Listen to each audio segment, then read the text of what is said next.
You are listening to the Common Ground podcast, where social justice topics are discussed so that mutual solutions can be considered.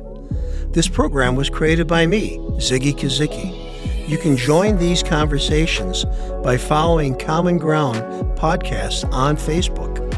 This program was created through the facilities of the MCTV network, a service of the City of Midland. Charter, DirecTV, MCTV, and the City of Midland are not responsible for the content of this program. The views presented do not necessarily represent those of Charter, DirecTV, the City, or MCTV. If you would like to learn about creating community podcasts like this one, contact MCTV at 989-837-3474. Thank you.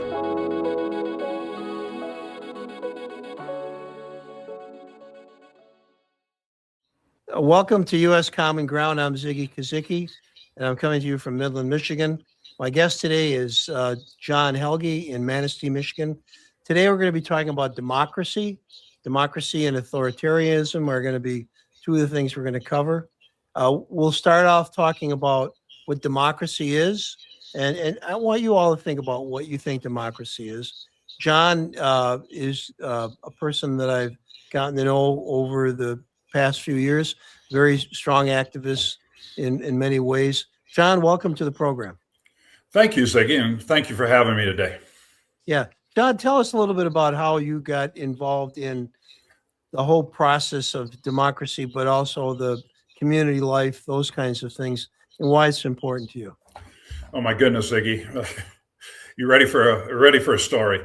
Go ahead. Well, Ziggy, I want to tell you, I want to, clear the air at first. I voted first in 1972. I was 18 years old, freshman in college at Michigan Technological University. And my first vote was for Richard Nixon. Because I was an Army ROTC cadet, I had the short hair. Everybody around me had long hair. Everybody around me was protesting what was going on in Vietnam. And I was pretty much on the other end of the spectrum. Went through college, had a great time there, played football at Michigan Tech, was also very active in the university extracurricular activities, and graduated with a degree in forestry, but had every intention of making the U.S. Army a career. I was commissioned as second lieutenant and served in an artillery battalion in Germany for 4 years. And the post-Vietnam Army was really quite a mess. I have to tell you, I got very discouraged about our inability to train properly, our inability to have the proper discipline and execute our mission like we should have been. And I just did not see myself spending the rest of my life there. And so I was fortunate enough, because I had graduated from Michigan Tech, I was unemployed. I told people I was unemployed for 12 minutes. I was hired by a company that did industrial water treatment chemicals. And they sent me to Lake Charles, Louisiana, where I had the opportunity to learn the technology and the business, calling on all kinds of processes. Everything that a chemical engineer would just love to see and be around. So even though my degree was in forestry, I always loved chemistry and biology, those basic sciences, and really hit it well. And I had the opportunity then to transfer up to Minnesota. I ran the company's operations in Minnesota, North and South Dakota for 13 years. And then we were on vacation. We came across Lake Michigan on the car ferry to Ludington, stopped in Manistee for lunch, ended up buying a house in Manistee. And I ended up running the company's operations in Michigan, Ohio, and Indiana for another 13 years. And then I spent my last years with the company. I was at the same company, by the way, for 40 years. You're with the same company because they got great leadership, because they took great care of me. They respected me. They compensated me well. And so bottom line is I manage our business relationship with Nestle, the food company, first in North America and then internationally. So in 2020, I retired, and I've been retired for 3 weeks, and I get a phone call from Peggy Raditz. Peggy is the grand dame of Democratic politics here in Manistee. And she asked me an interesting question. She asked me, "Are you bored yet?" And I said, "Well, Peggy, I can't play golf every day." And she said, "Well, I've got the perfect job for you. We need a chair for the Manistee County Democratic Party." And so I looked at it and thought about it. And I said, "Okay, I'll give it a go." Well, what I found out, Ziggy, organizing Democrats is a lot like running a sales team. You've got a tremendous amount of egos. You got very talented people that all want to do things their way. And it's a bit of a challenge to get everybody pointed in the right direction, to get everybody working towards the same vision. But that's what I had a 40-year career in doing, in organizing people to collectively work together for the greater good. And we're doing that right now in Manistee. So I do have to admit, Ziggy, I did nothing with politics for the 40 years that I had a career. I just didn't have the time. I was dedicated to my career. I had a family. Yep. When I would be home, I'd be home with my 2 daughters, making sure that we were having a good time. But bottom line is, the last 5 years since I've been retired, it's been very, very fulfilling for me. And I think we're doing a better job than we ever have in organizing and making sure that people know that Democrats care, Democrats get stuff done, and we're there for them. So I'm very pleased about it. And so that's basically my background. I hope that answers your question. Sure. Ned, I'm glad you let us all know where you are with things. Now, I should probably divulge that I'm an independent. I've been a Republican. I've been a Democrat, and probably lean towards the Democrats more than any other group because of the issues that they take on and so forth. But I do appreciate politics. I've run for U.S. Congress. I've held political positions as a city commissioner, school board member, been involved in a lot of committees and so forth over the years, and understand how democracy is served by political people and people who represent others. And that's an area where there's a lot of common ground, where many people come together for issues. And I think it's really important, particularly for us looking at how do we find common ground, to understand that maybe one of the easiest places to start is with your local community political action committee, whatever that is, getting involved and finding out what they're working on and what kinds of things they think they need support. The kind of things you're doing in Manistee and West Shore of the Lake Michigan area. And I know that you're very active in other things. Yeah, I would just say right now, just to support what you're saying, would it surprise you to hear that I tell people, I don't want you to vote for somebody just because they have a D after their name on the ballot. I want you to vote for the person that you believe is going to best represent you, your family, your neighbors, in our representative democracy. That's the important thing. And that starts at the township level, at the city level, at the county level, up to the state and national. We need to have the opportunity to hear from and evaluate the candidates that are going to best represent us. So I'm not necessarily saying, you got to vote for the Democrat just because, I'm a proud Democrat. And the reason I'm a proud Democrat is I care about other people. And I believe you do too. And I believe there's a lot of people out there that we have much more in common than we have in conflict. And that's the point that we all need to be working toward. Yeah, and I think that you hit on something very important, which is that if we truly have a representative democracy, we do come together and we do share our concerns, and we don't demonize the other person because their position might be different, but we try to figure out, is there a compromise? Is there place for both ends of the spectrum to find a middle ground. And sometimes there isn't, but many times there is. And when that happens, we're all better off. We function better as a community or as a nation or whatever when we do have common ground.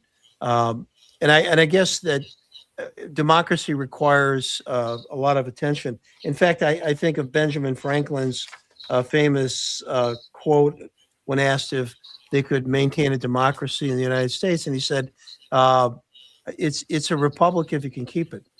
That it's not a guarantee just because they fashioned a constitution, and we're seeing that today. We're seeing the U.S. Constitution being attacked and being shredded in many ways by people who don't believe in it. So, it's not like just because it's written and enshrined. And I still remember was in grad school, and there was a East German student, a person who was studying with me, and he said, and we were actually taking a seminar class in Washington, D.C., and he says, "Is the U.S. Constitution somewhere where I can see it?" And I said, "Yeah, it's on display at the Capitol." He says, "Could we go there?" And I said, "Sure, we'll go there. We'll get a cab or something, an Uber, and we'll go there and we'll go see it." He was so delighted to see it. We walked into the building, and there it was, encased in glass. And he looked at it, and he looked at it, and he looked at it, and he said to me, he says, "This is important to you?" And I said, "Yes." He says, "This is so important to me too." He says, "Because I grew up in the communist side of Germany when we were under the influence of the Russians, and then I got on the other side, and then," he said, I learned that there was another side. And he says, "And we didn't have a constitution." He says, "But we have one now." And he says, "And we have a democracy in Germany now." And he says, "And if you didn't have a democracy, we wouldn't know that such a thing existed." And I was really just surprised by what he said. I thought, oh my God, we've affected somebody across the world.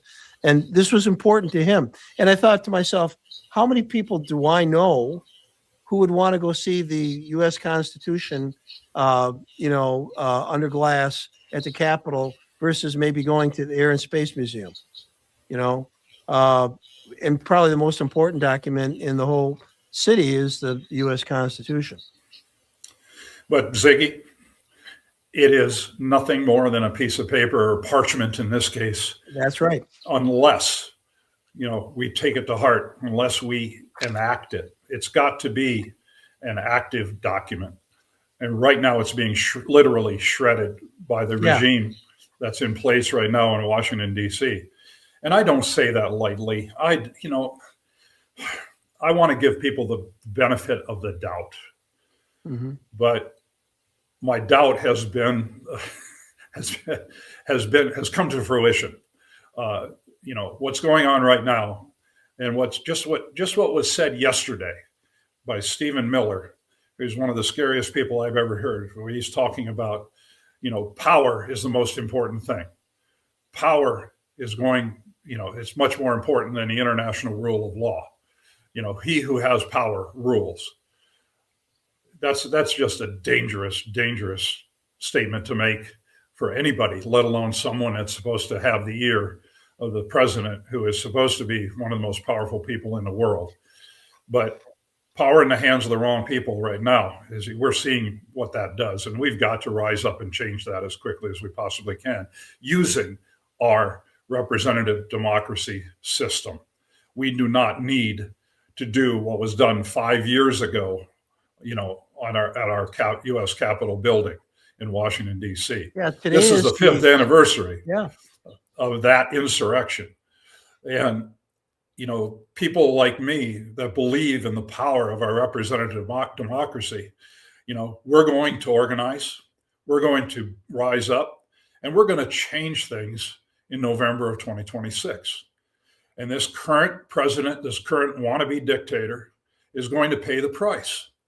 Let me ask you something, because I want to come back to my German student who, by the way, sold pharmaceuticals and was able to go into Germany selling pharmaceuticals that they couldn't get and in the process became an agent sharing information and became a spy for the Allied forces because he had so much access from this thing. But, you served in Germany in an artillery battalion, defending Germany from the communist dictators that wanted to take over all of Europe. That's something that you did in your lifetime, and you served in the military with the idea that you had to prevent the democracy, the new form democracy in Germany and across Europe, from being taken over by this communist threat. There's a communist threat today in the Ukraine. The communists want to take over Europe again. And as you're just mentioning, there's a threat from within.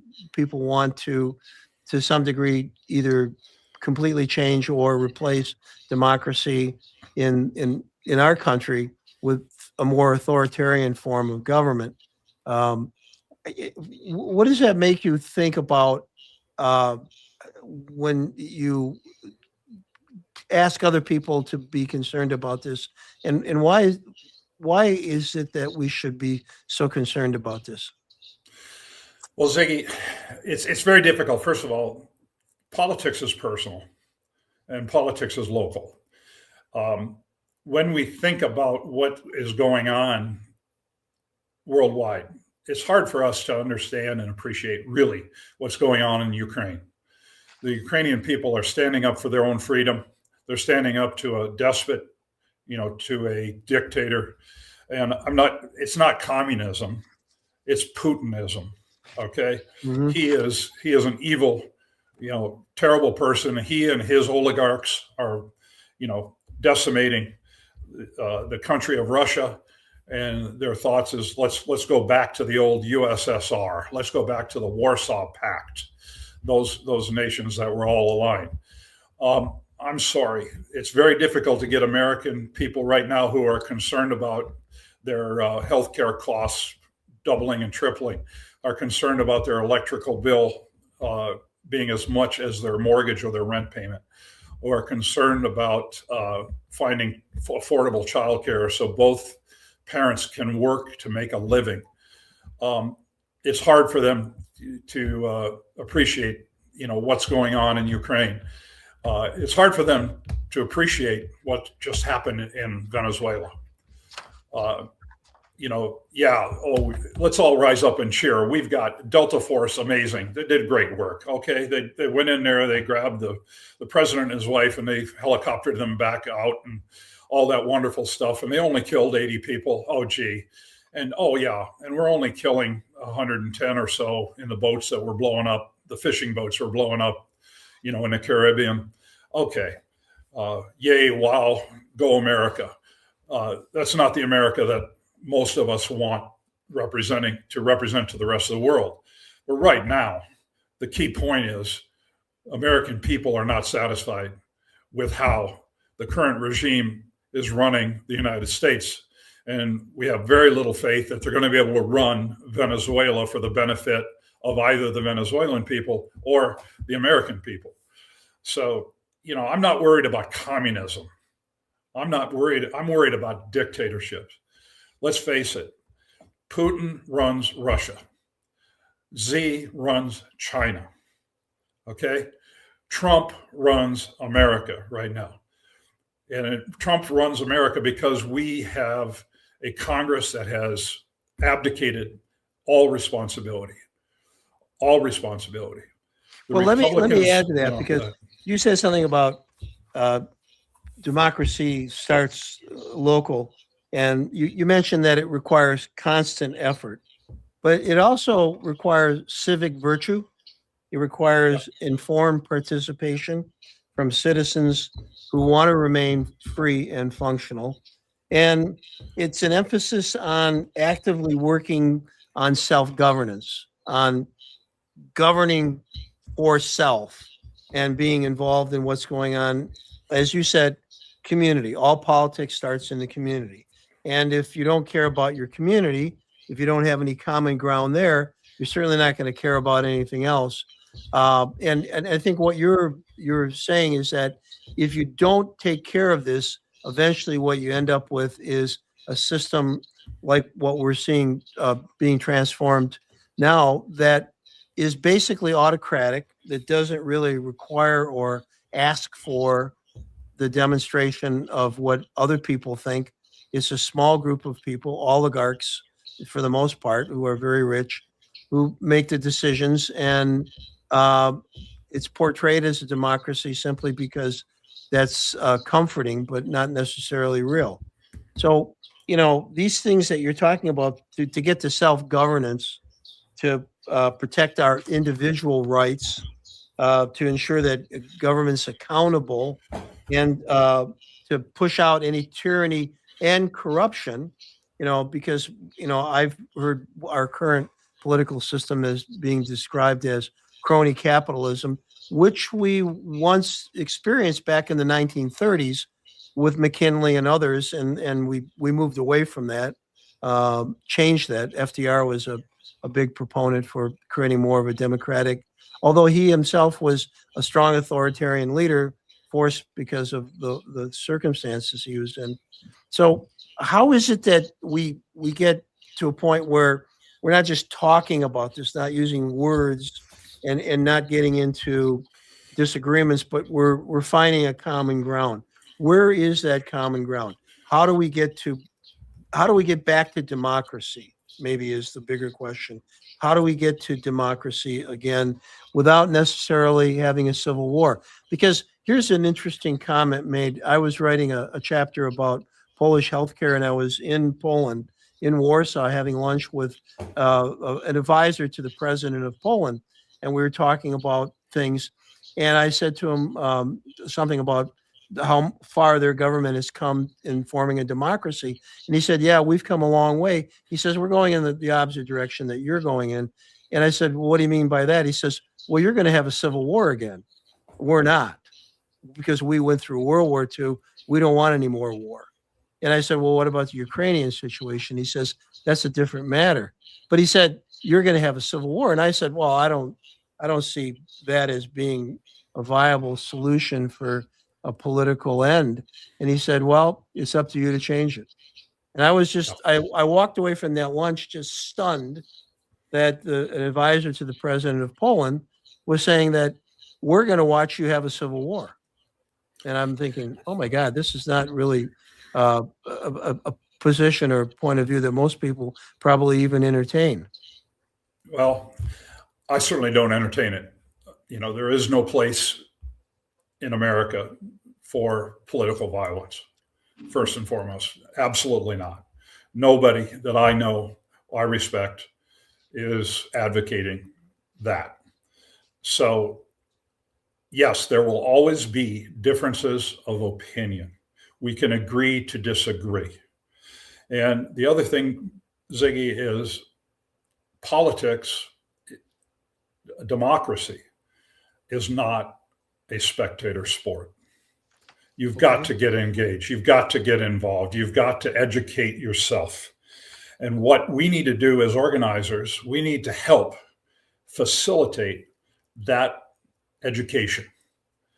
And that's what we're doing in Manistee County. That's what we're doing in the 2nd Congressional District here in Michigan. We're putting the candidates out there, so that the voters can hear them, can ask them questions. Probably more important, though, so those candidates can listen to the people, the voters, on what their expectations of their elected officials are. And that's what, a real representative democracy is. And when we take the time and the effort to be curious about each other, okay, then it happens. Instead of, saying, you're a terrible person because you voted the wrong way. Okay, that's no way to be to anybody. It doesn't do any good for anybody. But I'm here to tell you that we have more in common than we have in conflict. if we would just sit down and have those conversations with people. And I think I heard it was great. Last night, there was a fantastic Zoom meeting, and a young candidate who is running for state Senate in Michigan. Her name is Rebecca Amadon. She's from Manistee. She was talking to a group, and she's been endorsed by the Republican sheriff in Lake County. Okay. And several people on this Zoom meeting, said, "Whoa, wait a minute. What do you mean? He's the enemy." And she said, "No, I had a 2-hour conversation over lunch with this gentleman, with this sheriff, and we found out we have more in common than we have in conflict. That's why he is endorsing me." And that's meaningful because her opponent on the Republican side is the current sheriff in Mason County. Okay. And the bottom line is we need to be having those kind of conversations. And you alluded to it earlier. Yeah. I talk about the 3 C's. I expect any elected official to have at any level, whether you're at a township, city, county, state, federal. There are 3 C's that you have to be able to have mastery of. The first one is communication. You need to communicate with the people that you're working with across the aisle. You have to collaborate with them. Communication might just be, okay, here's what I stand for, but collaboration is, okay, now I understand. I have a better understanding of what your position is. And last but not least, and the third C is compromise. Compromise is not a dirty word. And those 3 C's, Ziggy, they serve me well in my career as a sales manager, because when you're in a sales situation, you're communicating, you're collaborating, and you're compromising to a win-win scenario where both parties walk away with an agreement that they both benefit from. You may not get everything that you want, but the greater good is served. And that's what we need to be doing. Yeah, let's end this podcast with that. We'll have another podcast to talk a little bit more about authoritarianism, about threats to democracy, about what are some of the constructions for that. John, Helge, thank you for joining me for this podcast. If you want to comment about this podcast or other podcasts, you can do so at Facebook. We have a Facebook site there, U.S. Common Ground. Look forward to your comments there. If there are some suggestions for future programs, please send those along. I'd be happy to take those under consideration. I do want to thank John Helge, who has joined me for this podcast. And I'm sure if John wanted to be contacted, you could find him up there in Manistee, probably at the Democratic headquarters or somewhere in the community. And let us keep something in mind, that what John said was that if we're all really working towards a common good, we're going to avoid some of the real problems that come when democracy is lost. Thank you for listening in to U.S. Common Ground. I'm Ziggy Kozicki. Please join our other podcasts as they appear. Thank you. Thank you for listening to the Common Ground podcast, where social justice topics are discussed so that mutual solutions can be considered. This program was created by me, Ziggy Kozicki. You can join these conversations by following Common Ground podcast on Facebook. This program was created through the facilities of the MCTV network, a service of the City of Midland. Charter, DirecTV, MCTV, and the City of Midland are not responsible for the content of this program. The views presented do not necessarily represent those of Charter, DirecTV, the City, or MCTV. If you would like to learn about creating community podcasts like this one, contact MCTV at 989-837-3474. Thank you.